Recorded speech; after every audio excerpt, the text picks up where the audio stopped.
কেবল নির্দিষ্ট ভূখণ্ড ধ্বংস করে না, এটি পুরো একটি সভ্যতাকে তছনছ করে দেয়। ইরানে পারমাণবিক হামলা হলে তার ক্ষতিকর প্রভাব শুধু দেশটির মধ্যেই সীমাবদ্ধ থাকবে না, তুরস্ক, পাকিস্তান, ভারত এবং আরব দেশগুলোতে ছড়িয়ে পড়বে। দীর্ঘমেয়াদী স্বাস্থ্য ঝুঁকিতে পড়বে কোটি কোটি মানুষ। ডোনাল্ড ট্রাম্প সত্যি যদি তেহরানে পারমাণবিক হামলা চালায়, ইরান সাথে সাথেই হরমুজ প্রণালী বন্ধ করে দেবে। বিশ্বের 20% জ্বালানি তেল এই পথ দিয়ে পরিবাহিত হয়। এর ফলে তেলের দাম ব্যারেল প্রতি $300 ছাড়িয়ে যেতে পারে, যা বিশ্বজুড়ে দুর্ভিক্ষ আর হাহাকার ডেকে আনবে। এছাড়া ব্যাপক অগ্নিকাণ্ডের ফলে বায়ুমণ্ডলে যে কালো ধোঁয়া সৃষ্টি হবে তা সূর্যের আলো কয়েকদিনের জন্য ঢেকে দিতে পারে। এতে বৈশ্বিক তাপমাত্রা কমে গিয়ে কৃষি ব্যবস্থা ধ্বংস হবে, যাকে বিজ্ঞানীরা বলেন নিউক্লিয়ার উইন্টার।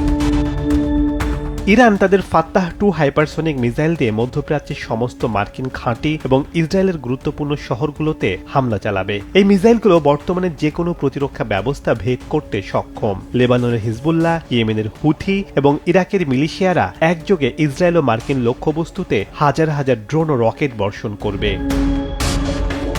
যদি ইরান মনে করে তাদের অস্তিত্ব শেষ, তবে তারা ইসরায়েলের পারমাণবিক কেন্দ্রগুলোতে সরাসরি আঘাত হানবে। এটি হবে একটি আঞ্চলিক পারমাণবিক বিপর্যয়ের শামিল। বিশ্লেষকরা মনে করেন, পারমাণবিক যুদ্ধে কোনো পক্ষই বিজয়ী হয় না। যা অবশিষ্ট থাকে তা হলো কেবল ছায়ার দীর্ঘশ্বাস।